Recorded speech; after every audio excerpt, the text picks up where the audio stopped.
Paranormasight. It's one of the first, maybe the first visual novel that I've ever played. Certainly the first I've ever stuck with to beat it. Full disclosure, there's probably about an hour left. I didn't fully beat it yet. I'm going to do that after this, in fact. But I wouldn't spoil the ending anyway. It was a Square Enix visual novel. The thing that sold me on the game initially is I saw in the trailer they were doing a Ouija board, you know, moving the thing around the board.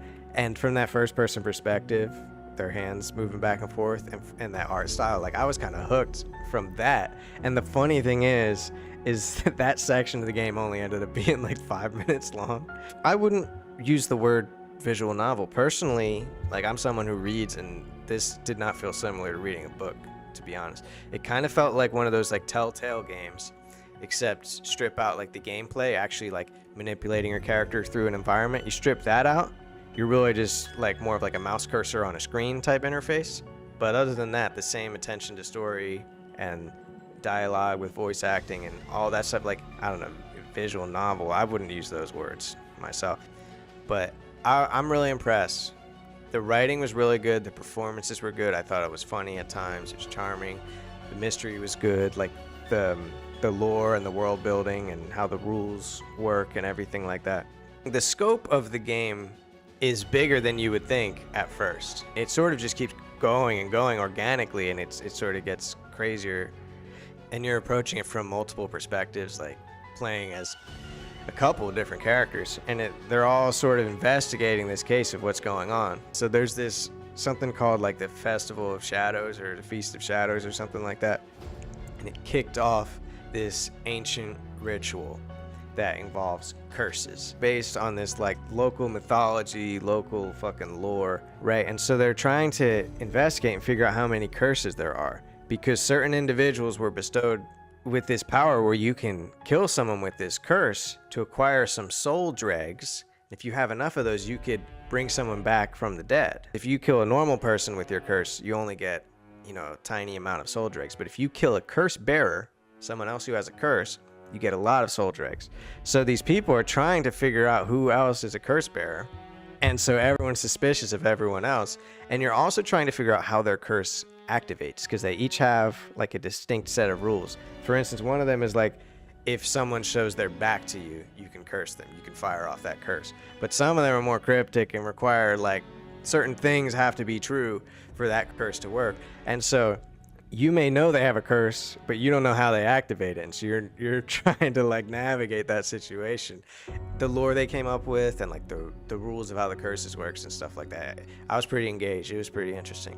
And like I said, the story kept going and warping in different directions that I wasn't expecting, and it just keeps going. And there's some good attention to writing in this game. There are parts where you can like leave a chapter because you're not able to progress, and you can go into another character's chapter and like set things up a different way. For instance, like bring them to a certain area and then exit the chapter. Then you go back into the other character's chapter and he can encounter those characters there in that area. Like, it's kind of cool the way that you can manipulate things and how they sort of thought things through. Some of the puzzle solutions are almost like a fucking callback to like Metal Gear Solid 1 with Psycho Mantis. And Psycho Mantis had the ability to like read your mind and know what moves you were going to do before you even did them, so he would just dodge everything, right? And the way to trick him, you had to unplug your controller from port number 1 and put it into port number 2, and then that confused him. He didn't know what to expect anymore, and you could beat the boss. And the solution for that was actually written on the back of the jewel case, if you fucking happened to see it or just knew what it was fucking talking about. And that was pretty awesome, dude. Like, that was what's up. And so it was sort of like this meta, like fourth wall breaking solution to a gameplay problem. And this game did it as well in a couple parts. I'll give you one example from like towards the beginning of the game. If you don't want to hear it, skip ahead.